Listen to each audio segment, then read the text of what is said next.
हम पापी तुम पाप खंडन, नीको ठाकुर दिशा रहाओ। धन वाहिगुरू साहिब जी। पौड़ी नदर करें जे अपनी, तां नदरी सतगुर पाया। ए जियो बहुते जन्म भरमिया, तां सतगुर शब्द सुनाया। सतगुर जेवड़ दाता को नहीं, सब सुनियो लोक सबाया। सतगुर मिले सच पाया, जिनी विचों आप गवाया। जिन सचो सच बुझाया,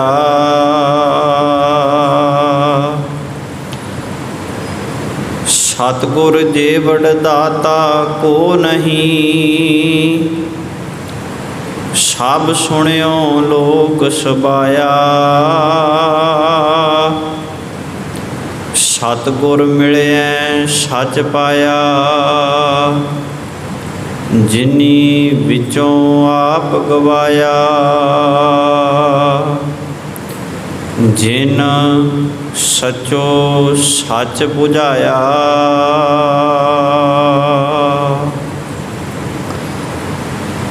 वाहिगुरू जी का खालसा, वाहिगुरू जी की फतेह। सतगुरां दे दरबार अंदर सज के बैठे सत्कारयोग सतसंगी जनों, सतगुरां जी की अपार बख्शिश किरपा रहमत दे सदका असी सारे ही सतगुरु जी के पावन दरबार अंदर अपनियां मन बिरतियां नूं इकागर करते हुए गुरु जी के दरबार विच सज के बैठे हाँ। मेरे तो पहलां तुसीं सत्कारयोग भाई साहब होरां जी के जथे पासों सतगुरु जी की बाणी का इलाही कीर्तन श्रवण कर रहे सी। अज की जिहड़ी पावन पौड़ी जिस दा पाठ मैं आप सरबत संगत नाल साझा कीता है,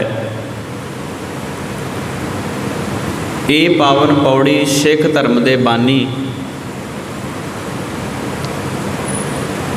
धन गुरु नानक साहब सच्चे पातशाह महाराज जी ने अपने मुखार बिंद तो उचारण की है। धन गुरु नानक साहब सच्चे पातशाह महाराज इस पावन पौड़ी के अंदर जिथे मेहर दी निगाह दी ते नज़र की गल करते ने, उत्थे सतगुरु इस पौड़ी के अखीर विच मनुख के जीवन विच जिहड़ी हौमे का पसारा पसर चुकिया है,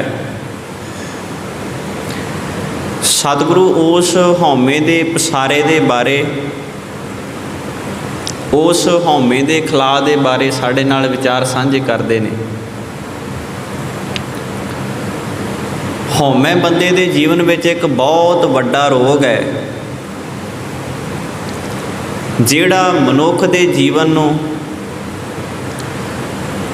गुरु वाली गल तो, गुरु वाली विचार तो थिड़का दिंदा है। ताइयों महाराज ने बाणी विच ये बोल साडे सामने रखे सन। सतगुरु जी कहते सन हौमै दीर्घ, दीर्घ का मतलब होंदा है वड्डा, विशाल। ਸਤਿਗੁਰੂ ਕਹਿੰਦੇ ਹਉਮੈ ਦੀਰਘ ਰੋਗ ਹੈ, ਦਾਰੂ ਭੀ ਇਸ ਮਾਹੇ। ਤੇ ਹਉਮੈ ਦਾ ਦਾਰੂ ਵੀ ਇਹਦੇ ਗੁਰੂ ਕੋਲ ਹੀ ਹੈ। ਦੁਨੀਆ ਦੇ ਕਿਸੇ ਵੀ ਤੁਸੀਂ ਧਰਮ ਗ੍ਰੰਥ ਨੂੰ ਪੜ੍ਹ ਲਓ, ਦੁਨਿਆਵੀ ਵਿੱਦਿਆ ਨੂੰ ਪੜ੍ਹ ਲਓ। ਵੈਸੇ ਜਿਹੜੀ ਦੁਨਿਆਵੀ ਵਿੱਦਿਆ ਹੈ ਇਹ ਤਾਂ ਸਗੋਂ ਬੰਦੇ ਦੇ ਜੀਵਨ ਵਿੱਚ ਹਉਮੈ ਨੂੰ ਵਧਾਉਂਦੀ ਹੈ। ਜਿਹੜੀ ਬੰਦਾ ਦੁਨਿਆਵੀ ਐਜੂਕੇਸ਼ਨ ਹਾਸਲ ਕਰਦਾ ਹੈ, ਬਹੁਤੀ ਵਾਰੀ ਦੁਨਿਆਵੀ ਐਜੂਕੇਸ਼ਨ ਬੰਦੇ ਦੇ ਜੀਵਨ ਵਿੱਚ ਹਉਮੈ ਨੂੰ ਹੋਰ ਪੱਕਿਆਂ ਕਰਦੀ ਹੈ, ਘਟਾਉਣ ਦੀ ਬਜਾਏ ਹੋਰ ਅੱਗੇ ਵੱਲ ਲੈ ਕੇ ਜਾਂਦੀ ਹੈ। ਮੈਂ ਬੜਾ ਵੱਡਾ ਡਾਕਟਰ ਹਾਂ, ਮੈਂ ਬੜਾ ਵੱਡਾ ਵਕੀਲ ਹਾਂ, ਮੈਨੂੰ ਕਿਸੇ ਨੇ ਮਿਲਣਾ ਹੋਵੇ ਤਾਂ ਇੰਨੀ ਫੀਸ ਬੰਦੇ ਨੂੰ ਦੇਣੀ ਪੈਂਦੀ ਹੈ। ਮੈਂ ਫੀਸ ਲਏ ਤੋਂ ਬਿਨਾਂ ਕਿਸੇ ਦੇ ਹੱਕ ਵਿੱਚ ਨਹੀਂ ਖੜਦਾ। ਮੈਂ ਦੁਨਿਆਵੀ ਵਿੱਦਿਆ ਬਹੁਤ ਹਾਸਲ ਕੀਤੀ ਹੈ, ਮੈਂ ਬੜੀ ਉੱਚੀ ਡਿਗਰੀ ਤੱਕ ਪਹੁੰਚ ਗਿਆ ਹਾਂ। ਕੋਈ ਲੀਡਰੀ ਤੁਸੀਂ ਸੰਸਾਰ ਦੇ ਵਿੱਚ, ਸਮਾਜ ਵਿੱਚ ਵੇਖ ਲਓ, ਜਿਉਂ-ਜਿਉਂ ਲੀਡਰੀ ਦੇ ਪੱਖ ਤੋਂ ਅੱਗੇ ਤੁਰਿਆ ਜਾਂਦਾ ਹੈ, ਆਮ ਲੋਕਾਂ ਨਾਲੋਂ ਸਾਰਾ ਹੀ ਨਾਤਾ ਤੋੜਦਾ ਜਾਂਦਾ ਹੈ। ਉਹਨੂੰ ਨਹੀਂ ਪਤਾ ਵੀ ਥੱਲੜੇ ਲੋਕਾਂ ਦਾ ਜੀਵਨ ਕਿਸ ਤਰ੍ਹਾਂ ਦਾ ਹੈ, ਲੋਕ ਕਿਸ ਤਰ੍ਹਾਂ ਦੇ ਹਾਲਾਤਾਂ ਵਿੱਚ ਜ਼ਿੰਦਗੀ ਜੀ ਰਹੇ ਨੇ, ਕਿਉਂਕਿ ਹਉਮੈ ਉਹਨੂੰ ਸਤਵੇਂ ਅਸਮਾਨ ਤੱਕ ਚੱਕ ਕੇ ਰੱਖਦੀ ਹੈ। ਮਹਾਰਾਜ ਨੇ ਆਖਿਆ ਜਿਹੜੀ ਹਉਮੈ ਹੈ ਇਹਦਾ ਰੋਗ ਬੜਾ ਭੈੜਾ ਹੈ ਜੀਵਨ ਵਿੱਚ। ਇੱਕ ਵਾਰ ਹਉਮੈ ਜੀਵਨ ਦੇ ਵਿੱਚ ਆ ਜਾਏ ਤੇ ਬੰਦਾ ਹਉਮੈ ਦੇ ਵਿੱਚ ਗਿਣਤੀਆਂ ਮਿਣਤੀਆਂ ਨੂੰ ਗਿਣਨਾ ਸ਼ੁਰੂ ਕਰ ਦਿੰਦਾ ਹੈ। ਜਦੋਂ ਹਉਮੈ ਜੀਵਨ ਵਿੱਚ ਆਉਂਦੀ ਹੈ, ਬੰਦਾ ਗੁਰੂ ਨੂੰ ਸਮਰਪਿਤ ਹੋਣ ਦੀ ਬਜਾਏ ਗਿਣਤੀਆਂ ਮਿਣਤੀਆਂ ਦੇ ਆਰ ਵਿੱਚ ਪੈ ਜਾਂਦਾ, ਗਿਣਤੀਆਂ ਮਿਣਤੀਆਂ ਦੇ ਚੱਕਰ ਵਿੱਚ ਪੈ ਜਾਂਦਾ ਹੈ। ਅੱਜ ਹੋ ਹੀ ਰਿਹਾ ਹੈ ਸਮਾਜ ਦੇ ਵਿੱਚ। ਮੈਂ ਇੰਨਾ ਪਾਠ ਪੜ੍ਹਦਾ, ਮੈਂ ਕੱਲ੍ਹ ਵੀ ਬੇਨਤੀ ਕੀਤੀ ਸੀ, ਇਹ ਵੀ ਬੰਦੇ ਦੀ ਹਉਮੈ ਹੀ ਹੈ। ਮੈਂ ਇੰਨਾ ਪਾਠ ਪੜ੍ਹਦਾ, ਮੈਂ ਇੱਕ ਦਿਨ ਦੇ ਵਿੱਚ ਇੰਨਾ ਪਾਠ ਕਰਦਾ। ਜੇ ਮੈਂ ਪਾਠ ਕਰਦਾ ਤਾਂ ਮੈਂ ਕਿਸੇ ਦੂਜੇ ਨੂੰ ਇਸ ਗੱਲ ਬਾਰੇ ਕਿਉਂ ਦੱਸ ਰਿਹਾ? ਮੈਂ ਕਿਸੇ ਦੂਜੇ ਨੂੰ ਇਸ ਗੱਲ ਬਾਰੇ ਦੱਸ ਕੇ ਕੀ ਕਹਿਣਾ ਚਾਹ ਰਿਹਾ? ਮੈਂ ਬਹੁਤ ਵਾਰ ਸਟੇਜਾਂ ਤੋਂ ਇਹ ਬੇਨਤੀ ਕੀਤੀ ਹੈ, ਪਾਠ ਪੜ੍ਹਨਾ ਪਹਿਲਾ ਪੜਾਅ ਹੈ ਬੰਦੇ ਦੇ ਜੀਵਨ ਵਿੱਚ। ਪਾਠ ਨੂੰ ਜੀਵਨ ਦੇ ਵਿੱਚ ਕਮਾਉਣਾ ਇਹ ਮਨੁੱਖ ਦੇ ਜੀਵਨ ਵਿੱਚ ਦੂਜਾ ਪੜਾਅ ਹੈ। ਇਹ ਦੋਵੇਂ ਚੀਜ਼ਾਂ ਵੱਖੋ ਵੱਖਰੀਆਂ ਨੇ। ਪਹਿਲਾਂ ਪਾਠ ਪੜ੍ਹਨਾ, ਉਸ ਤੋਂ ਬਾਅਦ ਗੁਰਬਾਣੀ ਨੂੰ ਪੜ੍ਹਨ ਤੋਂ ਬਾਅਦ ਉਹਨੂੰ ਆਪਣੇ ਜੀਵਨ ਦਾ ਹਿੱਸਾ ਬਣਾਉਣਾ। ਇਹ ਇਸ ਚੀਜ਼ ਦਾ ਸੈਕੰਡ ਪੜਾਅ ਹੈ, ਦੂਜਾ ਪੜਾਅ ਹੈ। ਬਹੁਤੀ ਵਾਰੀ ਪੜ੍ਹਿਆ ਹੋਇਆ ਪਾਠ ਵੀ ਬੰਦੇ ਦੇ ਜੀਵਨ ਵਿੱਚ ਹਉਮੈ ਦਾ ਕਾਰਨ ਬਣ ਜਾਂਦਾ ਹੈ। ਕੱਲ੍ਹ ਵੀ ਆਪਾਂ ਇੱਕ ਉਦਾਹਰਨ ਸਾਂਝੀ ਕੀਤੀ ਸੀ ਵੀ ਜਿਹੜੀ ਫਸਲ ਹੈ, ਜੇਕਰ ਫਸਲ ਬੀਜੀ ਹੋਵੇ ਤੇ ਪਾਣੀ ਤੋਂ ਬਿਨਾਂ ਸੁੱਕ ਜਾਏ ਤੇ ਉਹਦਾ ਹੱਲ ਹੈ, ਜੇਕਰ ਫਸਲ ਮਾਰੀ ਪਾਣੀ ਨਾ ਜਾਏ ਤੇ ਉਹਦੀ ਹਰੇ ਹੋਣ ਦੀ ਆਸ ਨਹੀਂ। ਜੇ ਧਰਮੀ ਨਹੀਂ ਹੈ ਤੇ ਕੋਈ ਬੰਦਾ ਸਮਝਾਵੇ ਤੇ ਹੋ ਸਕਦਾ ਹੈ ਬੰਦਾ ਚੰਗੇ ਰਾਹ ਤੇ ਤੁਰ ਪਵੇ, ਚੰਗੇ ਪੰਥ ਤੇ ਬੰਦਾ ਚੱਲ ਪਵੇ। ਤੇ ਜੇ ਧਰਮ ਦਾ ਹੀ ਹੰਕਾਰ ਹੋ ਜਾਏ, ਉਹਦਾ ਹੱਲ ਬੜਾ ਮੁਸ਼ਕਲ ਹੈ। ਸ਼੍ਰੀ ਚੰਦ ਨੂੰ ਹੋਇਆ ਹੀ ਸੀ, ਧਰਮ ਦਾ ਹੀ ਹੰਕਾਰ ਸੀ। ਗੁਰੂ ਨਾਨਕ ਸਾਹਿਬ ਸੱਚੇ ਪਾਤਸ਼ਾਹ ਮਹਾਰਾਜ ਨੇ ਗੁਰਗੱਦੀ ਮੈਨੂੰ ਕਿਉਂ ਨਹੀਂ ਦਿੱਤੀ? ਮੈਂ ਸਿੱਖ ਘੱਟ ਹਾਂ, ਮੇਰੇ ਵਿੱਚ ਕਿਹੜੀ ਕਮੀ ਹੈ? ਹੰਕਾਰ ਹੀ ਹੈ ਨਾ ਧਰਮ ਦਾ। ਮੈਂ ਵੀ ਤਾਂ ਧਰਮ ਦੇ ਰਸਤੇ 'ਤੇ ਹੀ ਚੱਲਦਾ ਹਾਂ, ਮੈਂ ਵੀ ਕਿੰਨੀਆਂ ਧਰਮ ਦੀਆਂ ਕਿਰਿਆਵਾਂ ਨੂੰ ਨਿਭਾ ਰਿਹਾ। ਇਹ ਹੰਕਾਰ ਹੀ ਹੈ। ਚਿੱਕੜ ਦੇ ਵਿੱਚ ਲੋਟਾ ਪਿਆ ਹੈ। ਗੁਰੂ ਨਾਨਕ ਸਾਹਿਬ ਸੱਚੇ ਪਾਤਸ਼ਾਹ ਮਹਾਰਾਜ ਨੇ ਸ਼੍ਰੀ ਚੰਦ ਨੂੰ ਆਖਿਆ, ਸ਼੍ਰੀ ਚੰਦ ਚਿੱਕੜ ਵਿੱਚ ਪਏ ਹੋਏ ਲੋਟੇ ਨੂੰ ਬਾਹਰ ਕੱਢਣਾ ਹੈ। ਪਰ ਹੰਕਾਰ ਬੰਦੇ ਨੂੰ ਚਿੱਕੜ ਵਿੱਚ ਵੜਨ ਦਿੰਦਾ ਹੈ। ਹੰਕਾਰ ਬੰਦੇ ਨੂੰ ਕਿਸੇ ਦੀ ਗੱਲ ਮੰਨਣ ਦਿੰਦਾ ਹੈ। ਜਦੋਂ ਬੰਦੇ ਨੂੰ ਜੀਵਨ ਦੇ ਵਿੱਚ ਹੰਕਾਰ ਹੋਵੇ ਉਦੋਂ ਬੰਦਾ ਸੁਣਦਾ ਹੈ ਕਿਸੇ ਦੀ। ਜਦੋਂ ਮਨੁੱਖ ਨੂੰ ਜੀਵਨ ਵਿੱਚ ਹੰਕਾਰ ਹੋਵੇ ਉਦੋਂ ਹੰਕਾਰ ਦੇ ਸਤਵੇਂ ਅਸਮਾਨ 'ਤੇ ਬੰਦਾ ਪਹੁੰਚਿਆ ਹੁੰਦਾ ਹੈ। ਸ਼੍ਰੀ ਚੰਦ ਕਹਿੰਦਾ, ਬਾਬਾ ਇਹ ਕੰਮ ਸਾਡੇ ਨਹੀਂ, ਇਹ ਕੰਮ ਨੀਵੀਂ ਜਾਤ ਵਾਲਿਆਂ ਦੇ ਨੇ। ਇਹ ਸਾਡੇ ਕੰਮ ਥੋੜ੍ਹਾ ਹੈ, ਇਹ ਨੀਵੀਂ ਜਾਤ ਵਾਲੇ ਲੋਕ ਕੰਮ ਕਰਦੇ ਨੇ। ਚਿੱਕੜ ਵਿੱਚ ਆਪੇ ਉਹ ਵੜ ਦੇਣਗੇ ਤੇ ਲੋਟਾ ਕੱਢ ਦੇਣਗੇ। ਲਾਗੇ ਬਾਬਾ ਲਹਿਣਾ ਜੀ ਖਲੋਤੇ ਸਨ। ਬਾਬਾ ਲਹਿਣਾ ਜੀ ਨੂੰ ਬੇਨਤੀ ਕੀਤੀ, ਉਹਨਾਂ ਆਖਿਆ, ਭਾਈ ਲਹਿਣਾ ਜੀ चिक्कड़ विच लोटा डिग्या, इनू कढ़ना है। भाई लहणा जी ने कोई उज़र नहीं किया, दोवें हाथ जोड़े, आख्या पातशाह जी जिवें तुहाडा हुक्म है। चिक्कड़ दे विच वड़ के लोटा कढ़ के ते गुरु नानक साहब सच्चे पातशाह महाराज दे हत्थ विच दे दिता। हुण वेखण नूं साखी है, पर इहदा भाव बड़ा वड्डा है। समाज चिक्कड़ विच पिया है, इस चिक्कड़ विच फसे होए समाज नूं किवें कढ़ना है। असल विच गुरु नानक साहब सच्चे पातशाह महाराज भाई लहणा जी नूं इह समझा रहे सन।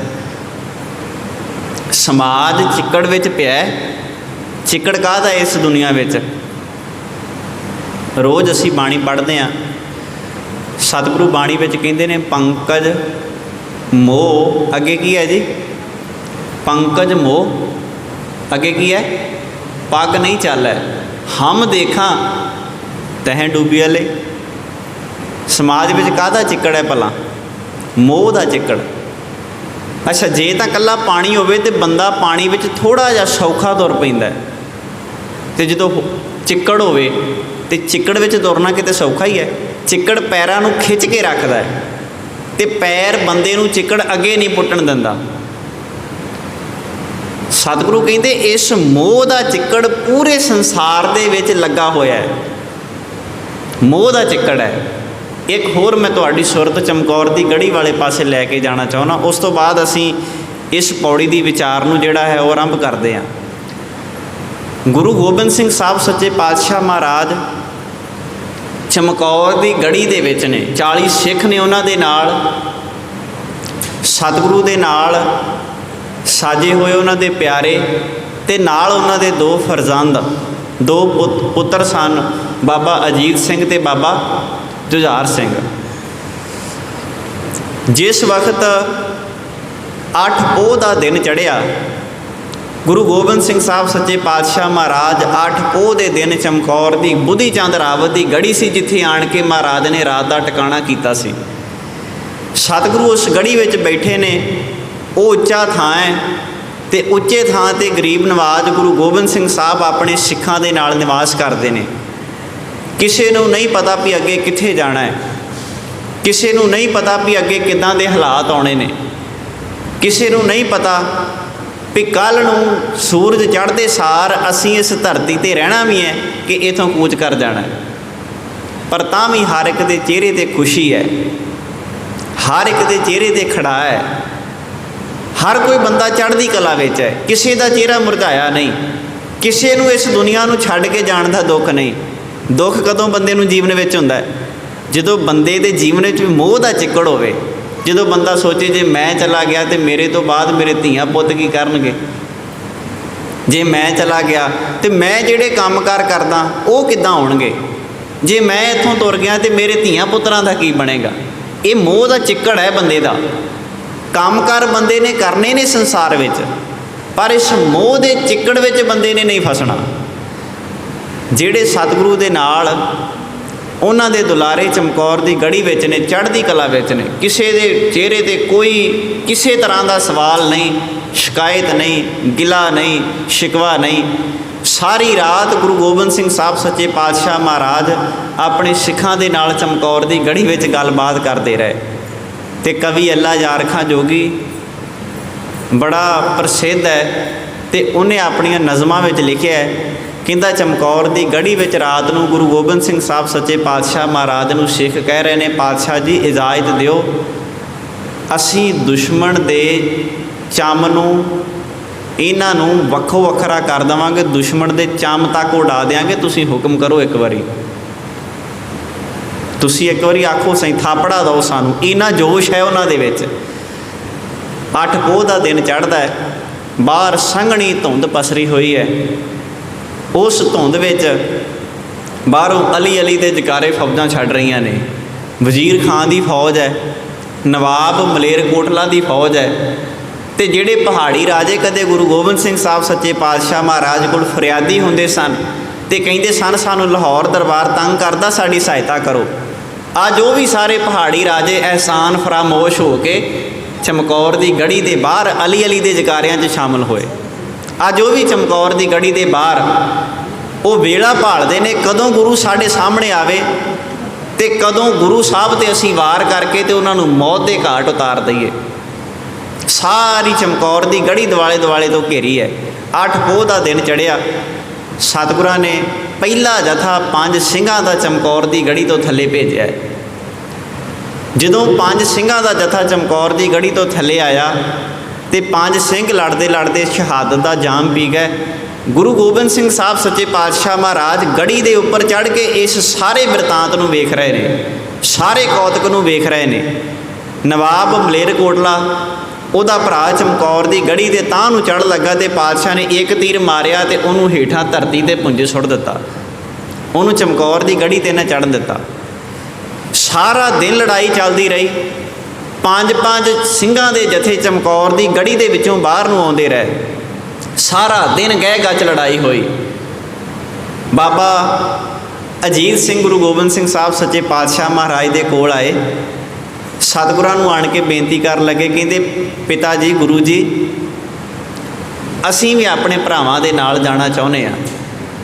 ਸਾਰੇ ਸਿੱਖ ਚਮਕੌਰ ਦੀ ਗੜੀ ਦੇ ਵਿੱਚ ਹੈਰਾਨ ਵੀ ਜੇ ਅੱਜ ਗੁਰੂ ਸਾਹਿਬ ਦੇ ਬੱਚੇ, ਇਹਨਾਂ ਦੇ ਪੁੱਤਰ ਇੱਥੇ ਸ਼ਹੀਦ ਹੋ ਗਏ, ਛੋਟੇ ਸਾਹਿਬਜ਼ਾਦਿਆਂ ਦਾ ਤੇ ਮਾਤਾ ਜੀ ਦਾ ਅੱਗੇ ਪਤਾ ਨਹੀਂ ਕਿਹੜੇ ਪਾਸੇ ਗਏ ਨੇ, ਜੇ ਇਹ ਵੀ ਇਸੇ ਥਾਂ 'ਤੇ ਸ਼ਹੀਦ ਹੋ ਗਏ, ਸ਼ਹਾਦਤ ਦਾ ਜਾਮ ਪੀ ਗਏ, ਤੇ ਅੱਗੋਂ ਫਿਰ ਪੰਥ ਦਾ ਵਾਲੀ ਕੌਣ ਹੋਏਗਾ, ਪੰਥ ਦਾ ਵਾਰਸ ਕੌਣ ਹੋਏਗਾ?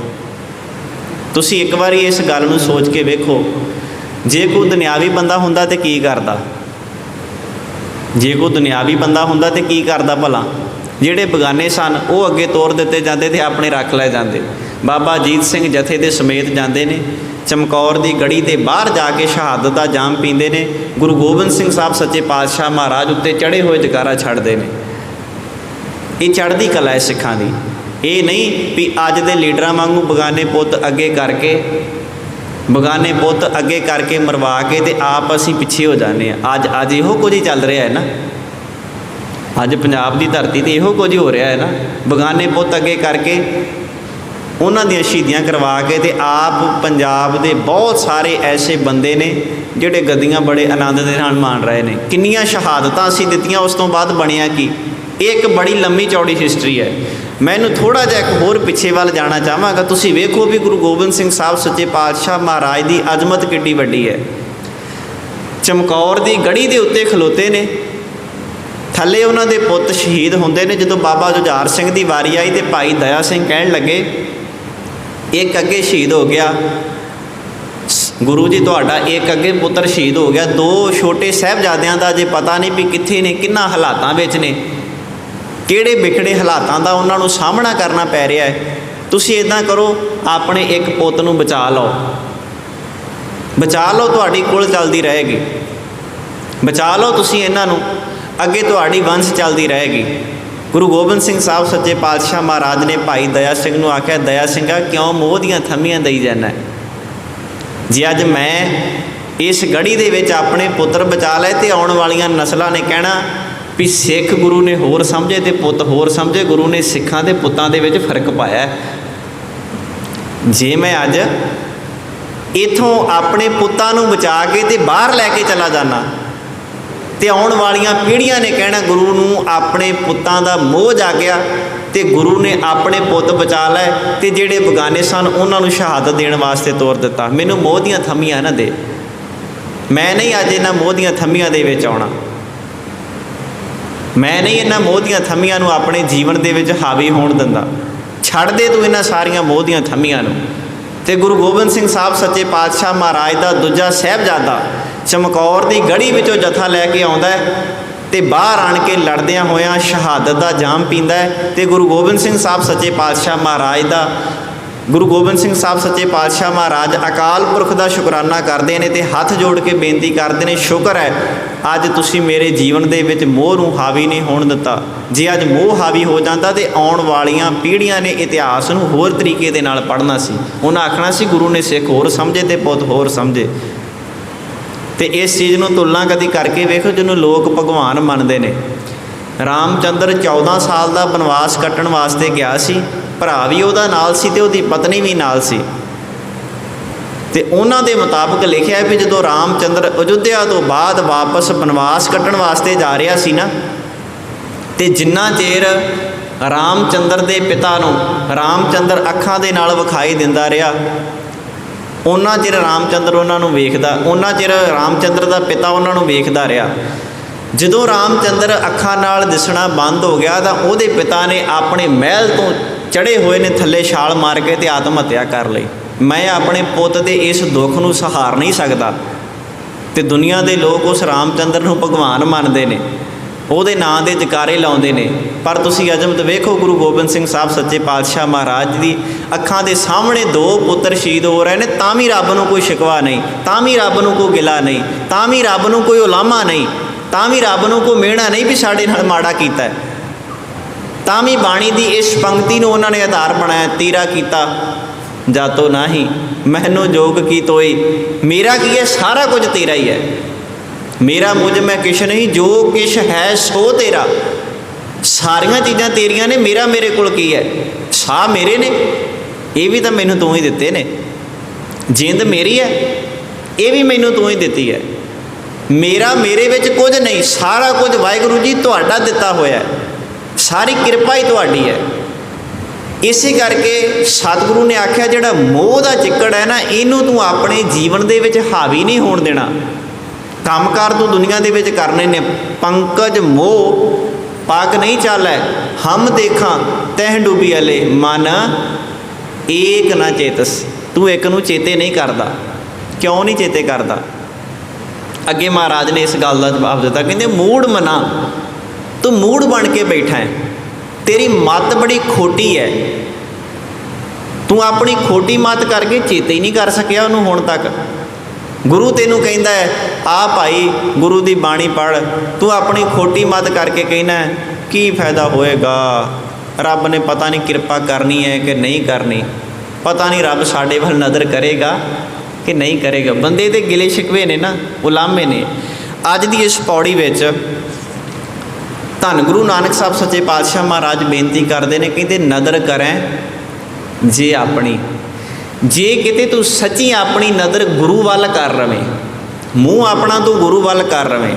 ਤੁਸੀਂ ਕਦੀ ਵੇਖਿਆ ਹੋਵੇਗਾ ਕਈ ਬੰਦੇ ਨਾ ਗੁਰਦੁਆਰੇ ਮੱਥਾ ਟੇਕਣ ਵਾਸਤੇ ਆਉਂਦੇ ਨੇ ਤੇ ਗੁਰੂ ਵੱਲ ਪਿੱਠ ਨਹੀਂ ਕਰਦੇ, ਗੁਰੂ ਵੱਲ ਮੂੰਹ ਕਰਕੇ ਤੇ ਫਿਰ ਸਿੱਧਾ ਵਾਪਸ ਫਿਰ ਪਿੱਛੇ ਬੈਕ ਚਲੇ ਜਾਂਦੇ ਨੇ। ਤੇ ਉਹਨਾਂ ਨੂੰ ਤੁਸੀਂ ਪੁੱਛੋ ਵੀ ਇੱਦਾਂ ਕਿਉਂ ਕਰੇ? ਉਹ ਕਹਿੰਦੇ ਵੀ ਅਸੀਂ ਗੁਰੂ ਵੱਲ ਪਿੱਠ ਨਹੀਂ ਕਰਦੇ। ਸਤਿਗੁਰੂ ਦੀ ਬਾਣੀ ਨੂੰ ਪੁੱਛੀਏ ਵੀ ਪਿੱਠ ਕਰਨਾ ਕੀ ਹੁੰਦਾ ਹੈ ਭਲਾ? ਕੀ ਸੱਚਮੁੱਚ ਹੀ ਜੇ ਅਸੀਂ ਗੁਰੂ ਵੱਲ ਕੰਡ ਕਰਕੇ ਬੈਠ ਜਾਈਏ, ਪਿੱਠ ਕਰਕੇ ਬੈਠ ਜਾਈਏ ਤੇ ਅਸੀਂ ਗੁਰੂ ਤੋਂ ਮੂੰਹ ਫੇਰ ਲਵਾਂਗੇ? ਮਹਾਰਾਜ ਦੀ ਬਾਣੀ ਕਹਿੰਦੀ ਨਹੀਂ, ਗੁਰੂ ਅੱਗੇ ਨਿਵਣਾ ਪਤਾ ਕੀ ਹੈ? ਸਤਿਗੁਰੂ ਨੇ ਬਾਣੀ ਵਿੱਚ ਬੜਾ ਪਿਆਰਾ ਦੱਸਿਆ, ਉਹਨਾਂ ਆਖਿਆ ਸਿਦਕ ਕਰ ਸਿਜਦਾ। ਗੁਰੂ ਅੱਗੇ ਇਕੱਲਾ ਬੰਦੇ ਨੇ ਸਿਰ ਨਿਵਾ ਕੇ ਮੱਥਾ ਨਹੀਂ ਟੇਕਣਾ, ਗੁਰੂ 'ਤੇ ਸਿਦਕ ਰੱਖਣਾ, ਭਰੋਸਾ ਰੱਖਣਾ, ਵਿਸ਼ਵਾਸ ਰੱਖਣਾ, ਪਿਆਰ ਕਰਨਾ, ਇਹ ਹੈ ਤੇਰਾ ਨਿਵਣਾ। ਜੇ ਤੂੰ ਕਹਿਣਾ ਹੈ ਵੀ ਗੁਰੂ ਅੱਗੇ ਸਿਰ ਨਿਵਾਉਣਾ ਹੀ ਸਭ ਕੁਝ ਹੈ, ਮਹਾਰਾਜ ਕਹਿੰਦੇ ਸਾਕਤ ਜਾਹੇ ਨਿਵੇਂ ਗੁਰ ਆ ਗਏ। ਇਹ ਤਰ੍ਹਾਂ ਤੇ ਸਾਕਤ ਬੰਦਾ ਵੀ ਗੁਰੂ ਅੱਗੇ ਮੱਥਾ ਟੇਕ ਜਾਂਦਾ ਹੈ। ਤੇ ਆਸਾ ਦੀ ਵਾਰ ਵਿੱਚ ਗੁਰੂ ਨਾਨਕ ਸਾਹਿਬ ਸੱਚੇ ਪਾਤਸ਼ਾਹ ਮਹਾਰਾਜ ਨੇ ਤਾਂ ਹੋਰ ਕਮਾਲ ਦੀ ਗੱਲ ਕੀਤੀ। ਪਾਤਸ਼ਾਹ ਕਹਿੰਦੇ ਨੇ ਤੂੰ ਕਹਿਣਾ ਵੀ ਗੁਰੂ ਅੱਗੇ ਸਿਰਫ ਬੰਦੇ ਨੇ ਸੀਸ ਕਰਕੇ ਨਿਵਣਾ ਹੈ, ਸਿਰ ਕਰਕੇ ਨਿਵਣਾ ਹੈ। ਇਹੋ ਹੀ ਸਾਰੇ ਲੋਕ ਕਹਿੰਦੇ ਨੇ। ਕਹਿੰਦੇ ਜੇ ਨਿਵਣਾ ਹੀ ਗੁਰੂ ਦੇ ਅੱਗੇ ਸਭ ਕੁਝ ਹੈ ਤੇ ਨਿਵਦਾ ਤਾਂ ਫਿਰ ਸ਼ਿਕਾਰੀ ਵੀ ਬੜਾ ਹੈ। ਹੁਣ ਜਦੋਂ ਸ਼ਿਕਾਰੀ ਨੇ ਸ਼ਿਕਾਰ ਕਰਨਾ ਹੈ, ਉਹ ਪੂਰੀ ਤਰ੍ਹਾਂ ਜ਼ਮੀਨ 'ਤੇ ਝੁਕਿਆ ਹੁੰਦਾ ਹੈ ਤੇ ਜ਼ਮੀਨ 'ਤੇ ਝੁਕ ਕੇ ਆਪਣੇ ਸ਼ਿਕਾਰ ਦੀ ਤਾਕ ਦੇ ਵਿੱਚ ਰਹਿੰਦਾ ਹੈ ਵੀ ਕਦੋਂ ਸ਼ਿਕਾਰ ਮੇਰੇ ਸਾਹਮਣੇ ਆਵੇ ਤੇ ਕਦੋਂ ਮੈਂ ਜਾਨਵਰ ਦਾ ਸ਼ਿਕਾਰ ਕਰ ਸਕਾਂ। ਉਹਦੇ ਨਿਵਣ ਦੇ ਵਿੱਚ ਤੇ ਤੇਰੇ ਨਿਵਣ ਵਿੱਚ ਫਰਕ ਨਹੀਂ, ਜੇ ਤੂੰ ਵੀ ਗੁਰੂ ਦੇ ਕੋਲ ਭੈੜੀ ਮੱਤ ਲੈ ਕੇ ਤੇ ਭੈੜੀ ਭਾਵਨਾ ਲੈ ਕੇ ਆ ਰਿਹਾ। ਮਹਾਰਾਜ ਕਹਿੰਦੇ ਨਿਵਣ ਨੂੰ ਤਾਂ ਸਾਰੀ ਦੁਨੀਆ ਨਿਵੀ ਜਾਂਦੀ ਹੈ। ਸਾਕਤ ਜਾਏ ਨਿਵੇਂ ਗੁਰ ਆ ਕੇ, ਸਾਕਤ ਵੀ ਤਾਂ ਗੁਰੂ ਦੇ ਅੱਗੇ ਆਣ ਕੇ ਮੱਥਾ ਟੇਕ ਹੀ ਜਾਂਦਾ ਹੈ। ਕਿਹੜਾ ਰੋਕ ਟੋਕ ਹੈ ਕਿਸੇ ਨੂੰ? ਧੰਨ ਗੁਰੂ ਨਾਨਕ ਸਾਹਿਬ ਸੱਚੇ ਪਾਤਸ਼ਾਹ ਮਹਾਰਾਜ ਕਹਿੰਦੇ ਨੇ ਨਦਰ ਕਰੈ ਜੇ ਆਪਣੀ, ਜੇ ਤੂੰ ਗੁਰੂ ਵਾਲੇ ਪਾਸੇ ਆਪਣੀ ਨਦਰ ਕਰ ਲਵੇਂ, ਮਹਾਰਾਜ ਕੀ ਹੋਏਗਾ, ਕੀ ਲਾਭ ਹੈ ਇਹਦਾ ਮੈਨੂੰ? ਸਤਿਗੁਰੂ ਕਹਿਣ ਲੱਗੇ ਤਾਂ ਨਦਰੀ ਸਤਿਗੁਰ ਪਾਇਆ, ਤਾਂ ਤੂੰ ਪਰਮਾਤਮਾ ਦੀ ਮਿਹਰ ਦੇ ਨਜ਼ਰ ਦਾ ਪਾਤਰ ਬਣ ਕੇ ਤੇ ਗੁਰੂ ਨੂੰ ਆਪਣੇ ਜੀਵਨ ਵਿੱਚ ਪਾ ਲਏਗਾ। ਮਤਾਂ ਤੂੰ ਸੋਚੀ ਕਿ ਮੈਂ ਗੁਰੂ ਤੋਂ ਬਿਨਾਂ ਹੀ ਕਿਤੇ ਆਪਣੇ ਜੀਵਨ ਦੇ ਵਿੱਚ ਸਤ ਸੰਤੋਖ ਦਇਆ ਧਰਮ ਧੀਰਜ ਨੂੰ ਲੈ ਕੇ ਆ ਜਾ। ਗੁਰੂ ਤੋਂ ਬਿਨਾਂ ਸਤ ਸੰਤੋਖ ਦਇਆ ਧਰਮ ਧੀਰਜ ਨਹੀਂ ਆਉਣਾ। ਤੈਨੂੰ ਨਜ਼ਰੀਆ ਗੁਰੂ ਵਾਲਾ ਬਣਾਉਣਾ ਪਏਗਾ, ਮੱਤ ਗੁਰੂ ਦੀ ਧਾਰਨ ਕਰਨੀ ਪਏਗੀ, ਤੈਨੂੰ ਗੁਰੂ ਵਾਲੇ ਪਾਸੇ ਆਉਣਾ ਪਏਗਾ। ਮਹਾਰਾਜ ਕਹਿੰਦੇ ਨੇ ਇਹ ਜੀਓ ਬਹੁਤੇ ਜਨਮ ਭਰਮਿਆ, ਜਿਹੜਾ ਮੇਰਾ ਜਿੰਦ ਹੈ, ਜੀ ਹੈ, ਸਰੀਰ ਹੈ, ਬੜੇ ਜਨਮਾਂ ਦੇ ਵਿੱਚ ਭਰਮ ਕੇ ਆ ਗਿਆ। ਮਹਾਰਾਜ ਫਿਰ ਇਹ ਹੁਣ ਮਨੁੱਖਾ ਜੀਵਨ ਵਿੱਚ ਕਿੱਦਾਂ ਆਇਆ? ਇਹਦਾ ਮਤਲਬ ਇਹ ਨਹੀਂ ਵੀ ਜਿਹੜੀ ਸਾਡੀ ਜਿੰਦ ਹੈ, ਜਿਹੜੀ ਆਤਮਾ ਹੈ, ਕਦੀ ਕਿਸੇ ਜੂਨ ਵਿੱਚ ਪਈ। ਬੰਦਾ ਮਰਨ ਤੋਂ ਬਾਅਦ ਕਿੱਥੇ ਜਾਂਦਾ ਹੈ, ਇਸ ਚੀਜ਼ ਦਾ ਅੱਜ ਤੱਕ ਕਿਸੇ ਨੇ ਪਤਾ ਨਹੀਂ ਲਗਾਇਆ। ਸਾਇੰਸ ਨੇ ਬੜੀ ਤਰੱਕੀ ਕਰ ਲਈ, ਬੰਦਾ ਮਰਨ ਤੋਂ ਬਾਅਦ ਕਿੱਥੇ ਜਾਂਦਾ ਇਸ ਚੀਜ਼ ਦਾ ਪਤਾ ਉਹਨਾਂ ਨੂੰ ਵੀ ਨਹੀਂ ਲੱਗਾ। ਇਹ ਸਿਰਫ ਇੱਕ ਭੇਦ ਹੈ, ਰਹੱਸ ਹੈ। ਤਾਈਓ ਮਹਾਰਾਜ ਨੇ ਆਖਿਆ ਸੀ ਨਾ, ਕਿੱਥੇ ਜਾਏ ਸਮਾਏ, ਕਿੱਥੇ ਜਾ ਕੇ ਬੰਦਾ ਸਮਾ ਜਾਂਦਾ, ਇਸ ਗੱਲ ਦਾ ਪਤਾ ਨਹੀਂ ਲੱਗਦਾ। ਹੁਣ ਜੀਓ ਕਿੱਦਾਂ ਭਰਮਦਾ ਹੈ? ਇਹ ਜੀਂਦੇ ਜੀ ਭਰਮਦਾ ਹੈ। ਜੀਂਦੇ ਜੀ ਬੰਦਾ ਜੂਨਾਂ ਦੇ ਵਿੱਚ ਪੈਂਦਾ ਹੈ। ਜੀਂਦੇ ਜੀ ਬੰਦਾ ਵਾਰ-ਵਾਰ ਜੂਨਾਂ ਵਟਾ ਰਿਹਾ, ਮਿੰਟ ਬਾਅਦ ਬੰਦਾ ਜੂਨਾਂ ਦੇ ਵਿੱਚ ਬਦਲ ਰਿਹਾ ਹੈ। ਜਦੋਂ ਧੀ ਪੁੱਤ ਦਾ ਆਨੰਦ ਕਾਰਜ ਕਰਨਾ ਹੋਵੇ ਤੇ ਜਦੋਂ ਦਾਜ ਮੰਗਿਆ ਜਾਂਦਾ, ਤੁਹਾਨੂੰ ਕੀ ਲੱਗਦਾ ਵੀ ਉੱਥੇ ਬੰਦੇ ਦਾਜ ਮੰਗ ਰਹੇ ਹੁੰਦੇ ਨੇ? ਮਹਾਰਾਜ ਦੀ ਬਾਣੀ ਕਹਿੰਦੇ ਜਦੋਂ ਤੂੰ ਲਾਲਚੀ ਹੁੰਦਾ ਹੈ ਨਾ, ਤੂੰ ਬੰਦੇ ਦੀ ਜੂਨ ਵਿੱਚ ਨਹੀਂ ਰਹਿਣਾ, ਤੂੰ ਕੁੱਤੇ ਦੀ ਜੂਨ ਵਿੱਚ ਆ ਜਾਣਾ। ਲੱਭ ਕੁੱਤਾ, ਕੂੜ ਚੂੜਾ, ਠੱਗ ਖਾਧਾ ਮੁਰਦਾਰ। ਜਦੋਂ ਤੂੰ ਲਾਲਚੀ ਬਿਰਤੀ ਧਾਰਨ ਕਰਦਾ ਹੈ ਤੇ ਤੂੰ ਬੰਦਾ ਨਹੀਂ ਰਹਿੰਦਾ, ਤੂੰ ਕੁੱਤੇ ਦੀ ਜੂਨ ਵਿੱਚ ਆ ਜਾਣਾ। ਤੇ ਜਿਹੜੇ ਬੰਦੇ ਫਿਰ ਆਪਣੇ ਪੁੱਤ ਦਾ ਆਨੰਦ ਕਾਰਜ ਕਰਨ ਵਕਤ ਧੀ ਵਾਲਿਆਂ ਦੇ ਕੋਲੋਂ ਦਾਜ ਮੰਗਦੇ, ਤੁਸੀਂ ਆਪੇ ਅੰਦਾਜ਼ਾ ਲਾ ਲਓ ਵੀ ਉਹ ਕੌਣ ਨੇ। ਮੈਂ ਨਹੀਂ ਕਹਿ ਰਿਹਾ, ਸਤਿਗੁਰ ਦੀ ਬਾਣੀ ਕਹਿ ਰਹੀ ਹੈ। ਉਹ ਕਿਹੜੇ ਲੋਕ ਨੇ? ਉਹ ਬੰਦੇ ਨੇ। ਗੁਰੂ ਨਾਨਕ ਸਾਹਿਬ ਸੱਚੇ ਪਾਤਸ਼ਾਹ ਮਹਾਰਾਜ ਕਹਿੰਦੇ ਮੈਨੂੰ ਤਾਂ ਬੰਦੇ ਨਹੀਂ ਲੱਗਦੇ, ਮੈਨੂੰ ਤਾਂ ਲੱਗਦਾ ਹੈ ਵੀ ਜਿਵੇਂ ਇਹ ਲਾਲਚੀ ਕੁੱਤੇ ਦੀ ਤਰ੍ਹਾਂ ਮੰਗ ਰਹੇ ਹੋਣ। ਲਾਲਚੀ ਕੁੱਤੇ ਦਾ ਸੁਭਾਅ ਲਾਲਚੀ ਹੈ ਨਾ, ਜਿੰਨੀ ਮਰਜ਼ੀ ਰੋਟੀ ਪਾਓ ਬੰਦੇ ਵੱਲ ਵੇਖਦਾ ਰਹਿੰਦਾ। ਤੇ ਬੰਦੇ ਦਾ ਵੀ ਤਾਂ ਫਿਰ ਇਸ ਤਰ੍ਹਾਂ ਹੀ ਹੈ ਨਾ, ਜਿੰਨਾ ਮਰਜ਼ੀ ਬੰਦੇ ਕੋਲ ਧਨ ਪਦਾਰਥ ਹੋਵੇ ਪਰ ਤਾਕ ਉਹਦੀ ਦੂਜੇ ਦੇ ਪਦਾਰਥਾਂ ਵੱਲ ਹੁੰਦੀ ਹੈ। ਇਹਦੇ ਕੋਲ ਗੱਡੀ ਹੈ, ਇਹਦੇ ਕੋਲ ਕਾਰ ਹੈ, ਜੀ ਆਹ ਵੀ ਚੀਜ਼ ਸਾਨੂੰ ਮਿਲ ਜਾਏ, ਆਹ ਵੀ ਚੀਜ਼ ਸਾਨੂੰ ਮਿਲ ਜਾਏ। ਬੰਦੇ ਦੀ ਤਾਕ ਵੀ ਇਸੇ ਵਿੱਚ ਰਹਿੰਦੀ ਹੈ। ਗੁਰੂ ਨਾਨਕ ਸਾਹਿਬ ਸੱਚੇ ਪਾਤਸ਼ਾਹ ਮਹਾਰਾਜ ਕਹਿੰਦੇ ਇਹ ਜੀਓ ਬਹੁਤੇ ਜਨਮ ਭਰਮਿਆ, ਬੜੇ ਜਨਮਾਂ ਦੇ ਵਿੱਚ ਇਹ ਜਿੰਦ, ਇਹ ਜੀ ਭਰਮਿਆ। ਕਦੀ ਕੁੱਤੇ ਦੀ ਜੂਨ ਵਿੱਚ ਪਿਆ, ਕਦੀ ਹਾਥੀ ਦੀ ਜੂਨ ਵਿੱਚ ਪਿਆ, ਕਦੀ ਲਾਲਚੀ ਹੋਇਆ, ਕਦੀ ਕਾਮੀ ਹੋਇਆ। ਮਹਾਰਾਜ ਕਹਿੰਦੇ ਤਾਂ ਸਤਿਗੁਰੂ ਸ਼ਬਦ ਸੁਣਾਇਆ, ਤਾਂ ਸਤਿਗੁਰ ਨੇ ਜੀਵਨ ਵਿੱਚ ਸ਼ਬਦ ਸੁਣਾ ਕੇ ਤੇ ਇਹਨੂੰ ਮਨੁੱਖਾ ਜੀਵਨ ਦੇ ਵਿੱਚ ਪ੍ਰਵੇਸ਼ ਕਰਵਾਇਆ। ਇਹਨੂੰ ਦੱਸਿਆ ਵੀ ਮਨੁੱਖ ਕੀ ਹੈ, ਇਹਨੂੰ ਦੱਸਿਆ ਵੀ ਬੰਦਾ ਕਰਨ ਕੀ ਆਇਆ ਇਸ ਧਰਤੀ 'ਤੇ। ਸਤਿਗੁਰੂ ਕਹਿੰਦੇ ਸਤਿਗੁਰ ਜੀਵਨ ਦਾਤਾ ਕੋ ਨਹੀਂ, ਸਤਿਗੁਰੂ ਦੇ ਬਰਾਬਰ ਤੇ ਹੋਰ ਕੋਈ ਦੁਨੀਆ ਦੇ ਵਿੱਚ ਦਾਤਾ ਨਹੀਂ। ਸਭ ਸੁਣਿਓ ਲੋਕ ਸੁਭਾਇਆ, ਹੇ ਲੋਕੋ ਇਸ ਗੱਲ ਨੂੰ ਸੁਣਨਾ ਕਰੋ। ਸਤਿਗੁਰੂ ਤੋਂ ਵੱਡਾ ਕੋਈ ਦਾਤਾ ਨਹੀਂ ਇਸ ਦੁਨੀਆ 'ਤੇ। ਵੱਖਰੀ ਗੱਲ ਹੈ ਅੱਜ ਧਰਤੀ 'ਤੇ ਕੋਈ ਲੱਖਾਂ ਦਾ ਦਾਤਾ, ਕੋਈ ਕਰੋੜਾਂ ਦਾ ਦਾਤਾ, ਕੋਈ ਅਰਬਾਂ ਖਰਬਾਂ ਵਾਲਾ, ਕਿੰਨੇ ਬਣੇ ਫਿਰਦੇ ਨੇ। ਗੁਰੂ ਨਾਨਕ ਸਾਹਿਬ ਸੱਚੇ ਪਾਤਸ਼ਾਹ ਮਹਾਰਾਜ ਕਹਿੰਦੇ ਛੱਡੋ ਸਾਰਿਆਂ ਨੂੰ, ਸਤਿਗੁਰੂ ਦੇ ਜਿੱਡਾ ਹੋਰ ਕੋਈ ਦਾਤਾ ਇਸ ਦੁਨੀਆ 'ਤੇ ਹੈ ਹੀ ਨਹੀਂ, ਨਿਬੇੜਾ ਹੀ ਕਰ ਦਿੱਤਾ। ਸਤਿਗੁਰੂ ਵਰਗਾ ਕੋਈ ਨਹੀਂ। ਅੱਗੇ ਮਹਾਰਾਜ ਕਹਿੰਦੇ ਨੇ ਸਤਿਗੁਰ ਮਿਲਿਆ ਸੱਚ ਪਾਇਆ। ਸਤਿਗੁਰੂ ਨੂੰ ਮਿਲਣ ਨਾਲ ਜੀਵਨ ਵਿੱਚ ਸੱਚ ਵਾਹਿਗੁਰੂ ਅਕਾਲ ਪੁਰਖ ਨੂੰ ਪਾਇਆ, ਪ੍ਰਾਪਤ ਕੀਤਾ, ਜਿਨ੍ਹਾਂ ਵਿੱਚੋਂ ਆਪ ਗਵਾਇਆ। ਜਿਸ ਦੇ ਮਿਲਣ ਨਾਲ ਮੈਂ ਆਪਣੇ ਆਪ ਦੇ ਵਿੱਚੋਂ ਹੰਕਾਰ ਨੂੰ ਗਵਾ ਦਿੱਤਾ, ਹੰਕਾਰ ਨੂੰ ਖਤਮ ਕਰ ਦਿੱਤਾ, ਹੰਕਾਰ ਨੂੰ ਜੀਵਨ ਵਿੱਚੋਂ ਬਾਹਰ ਕਰ ਦਿੱਤਾ। ਅਖੀਰਲੀ ਪੰਕਤੀ ਵਿੱਚ ਮਹਾਰਾਜ ਕਹਿੰਦੇ ਜਿਨ ਸੱਚੋ ਸੱਚ ਬੁਝਾਇਆ।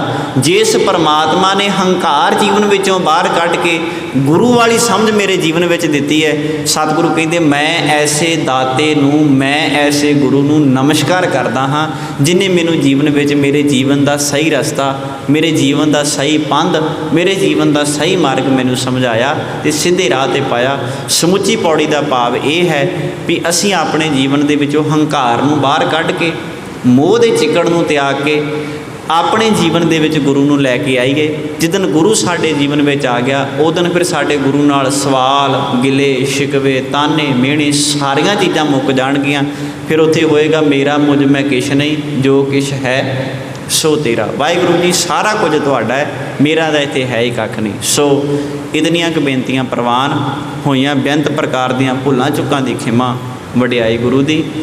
ਜੇ ਕੋਈ ਬੋਲ ਚੰਗਾ ਲੱਗਾ ਹੋਵੇ ਗੁਰੂ ਦਾ ਜਾਣ ਕੇ ਹਿਰਦੇ ਵਿੱਚ ਵਸਾਉਣ ਦਾ ਯਤਨ ਕਰਨਾ ਜੀ। ਅੰਤ ਵਿੱਚ ਸਾਰੇ ਬੁਲਾਓ ਫਤਿਹ ਗੱਜ ਕੇ ਆਖੋ ਜੀ, ਵਾਹਿਗੁਰੂ ਜੀ ਕਾ ਖਾਲਸਾ ਵਾਹਿਗੁਰੂ ਜੀ ਕੀ ਫਤਿਹ।